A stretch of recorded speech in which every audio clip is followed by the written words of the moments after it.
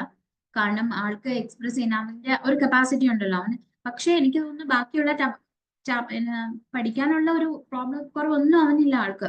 എനിക്ക് തോന്നുന്നു ഇവന് ഈ അണ്ടർസ്റ്റാൻഡ് ചെയ്യാനുള്ള ഈ ഇങ്ങനെ ഒരു കണക്ഷൻ ഉണ്ട് ഈ സബ്ജക്റ്റിന്. അത് ആ ഒരു സാധനം ആ സാധനം പഠിച്ചെടുത്തില്ലെങ്കിൽ ഈ സബ്ജക്ട് ഭയങ്കര ഒരു ഹാർഡായിട്ട് ആൾക്ക് ഫീൽ ചെയ്തിട്ടുണ്ടാവും ചിലപ്പോ. ഇങ്ങനെ ടോപ്പിക് പഠിക്കുമ്പോൾ മാം തന്നെ ആ ബുക്ക് എടുത്ത് നോക്കുമ്പോൾ നമുക്കറിയത്തില്ലേ ഒരു നമ്മള് ആ ഉം ഒന്നാമത് ഒന്നാമത് ഫുള്ളി ഡയഗ്രം ഒന്നാമത്തെ കേസ്. പിന്നെ ഇതിനകത്ത് കമ്പോണൻസ് എന്ന് പറഞ്ഞാൽ ഫുള്ളി ഇലക്ട്രിക്കൽ കമ്പോണൻസ് ആണ് എല്ലാം തന്നെ. അതില് ഒരു കണ്ടക്ടേഴ്സ് ആയി സെമി കണ്ടക്ടർ അതൊക്കെ പിന്നെ നമുക്ക് കാര്യമായിട്ട് മനസ്സിലായി. പക്ഷെ ഈ ചിപ്പുകൾ അത് അങ്ങനെ എങ്ങനെ അത് ഈ ടേംസുകൾ നമ്മൾ ഫെമിലിയർ അല്ലല്ലോ, നമുക്ക് ഫെമിലിയർ അല്ലാത്ത ടേംസ് ആണ് ആൾക്ക്. മനസ്സിലായല്ലേ? അപ്പൊ നമ്മളതൊന്ന് നമ്മുടെ മെമ്മറിയിലേക്ക് അത് ക്യാപ്ചർ ചെയ്ത് കൊടുക്കാൻ ആൾക്ക് കുറച്ച് ടൈം വേണം. പക്ഷെ അത് പറഞ്ഞിരുന്നാൽ നമുക്ക് പഠിക്കും ആ ഒരു രീതിയിൽ പോയാൽ പറ്റില്ല. സമയം പോകും. അതെ അതെ. ഇപ്പൊ ഞാനൊരു കാര്യം മാമിനോട് പറയട്ടെ. ഇപ്പൊ ആൾക്ക് നമുക്ക് അതായത് ഒരു ചാപ്റ്റർ ഇനിയിപ്പോ കംപ്ലീറ്റ് എടുക്കാതെ ഇമ്പോർട്ടന്റ് ആയിട്ടുള്ള ആ ക്വസ്റ്റ്യൻ പേപ്പർ ഞാൻ തന്നിട്ടില്ലേ, അതിൽ നിന്ന് ഞാൻ എടുത്ത് കുറച്ച് നന്നായിട്ട് ഇമ്പോർട്ടന്റ് ആയിട്ടുള്ള ടോപ്പിക്ക് മാത്രം ഫോക്കസ് ചെയ്ത് പോകാം. നമ്മളെ എ ടു ഇസഡ് ഇപ്പം ചാപ്റ്റർ പോയിട്ട് ആൾക്ക് കിട്ടുന്ന മാർക്ക് കണ്ടില്ലേ, ഇത്രയല്ലേ. എ ടു ഇസഡ് ഞാൻ പഠിപ്പിച്ചു കൊടുത്താലും മാർക്ക് ഇത്രേ കിട്ടത്തുള്ളൂ ആൾക്ക്. അപ്പൊ നമ്മള് പഠിപ്പിക്കുന്ന ടോപ്പിക്ക് ഇനി പക്ക പഠിപ്പിച്ചു പോകണം. പഠിപ്പിച്ചു പോകാന്നല്ല, ആളെ കൊണ്ട് അത് താറോ ആക്കി പോകണം. അത് മസ്റ്റ് ആണ് ഇനി. ഉം. അതെ. അതാ ഞാൻ പറഞ്ഞേ, ഇനിയിപ്പം ഒറ്റ ക്ലാസ്സിൽ മാം അവിടെ ഉണ്ടെങ്കിലുണ്ടല്ലോ, ഒരു ക്ലാസ്സിൽ പോലും ടെക്സ്റ്റ് ബുക്കോ എനിക്ക് മുമ്പേ എനിക്ക് നോട്ട്സ് എനിക്ക് ആ ക്ലാസ്സിന് മുമ്പേ അയച്ചു തന്നേക്കുക എന്ന് പറഞ്ഞേക്കുക. എന്നിട്ട് നോട്ട്ബുക്കും ഒരു റഫ് ബുക്ക് മാത്രം ആളുടെ കൈ കൊടുത്താൽ മതി കേട്ടോ. എന്ന് വെച്ചാൽ ഇലക്ട്രോണിക്സിന്റെ ആ മതി. ഉം, മതി ധാരാളം. ഉം, ആ ആ ശരി.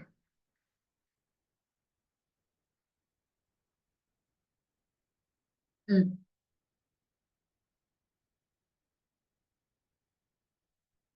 അതെ അതെ. ഇനിയിപ്പോ അത് ഇനി ഞാൻ ഇപ്പൊ കൊടുക്കുന്ന നോട്ട്സ് അവൻ കണ്ടിട്ടുണ്ടോ എന്ന് എനിക്കറിയില്ല. ഞാൻ അത്രയും ചെറുത് സിമ്പിൾ അവന് മനസ്സിലാവുന്ന രീതിയിൽ ഞാനിപ്പോ അവന് നോട്ട് കൊടുത്തതാണ്. അത്രയും സിമ്പിൾ ആയിട്ട് ഞാന് ആ ആദ്യം ഫുള്ള് പഠിപ്പിച്ചു വിട്ടിട്ട് അതിനെ വീണ്ടും ഞാൻ ഒരു ഹാഫ് അല്ല 1/4 ആക്കും ആ സാധനത്തിനെ. 1/4 ആക്കിയിട്ടാണ് ഞാനിപ്പോ അത് കൊടുക്കുന്നത് നോട്ട്. ഒരവസ്ഥ എന്നാല് അത്രയും ഞാൻ അത്രയെങ്കിലും പഠിക്കട്ടെ ആളെന്ന് ഓർത്താണ് ഞാൻ ഏറ്റവും, അതായത് അവന് പഠിക്കാൻ പറ്റുന്ന സെന്റൻസിൽ ഞാൻ എഴുതി നോട്ട് കൊടുക്കുന്നത്. ടേംസ് പിന്നെ നമുക്ക് മാറ്റാൻ പറ്റില്ല. ആ സെന്റൻസ് എനിക്ക് ആ,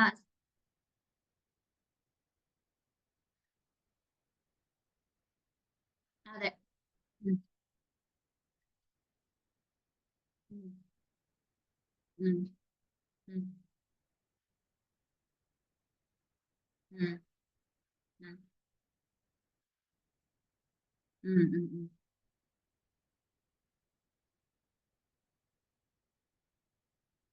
ആ, ആ.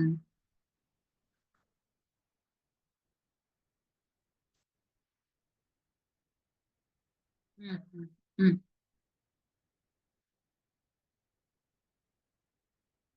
ഓ ഓ ശരി. ഉം,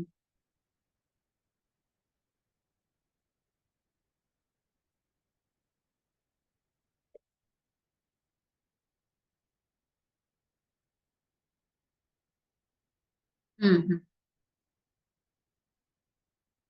ഓ ഉം, ഉം,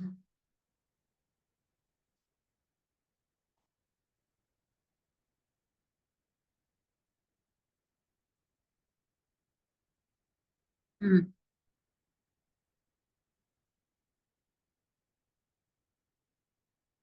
ഉം.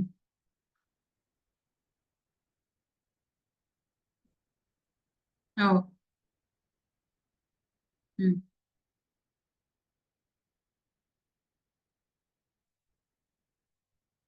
ഉം.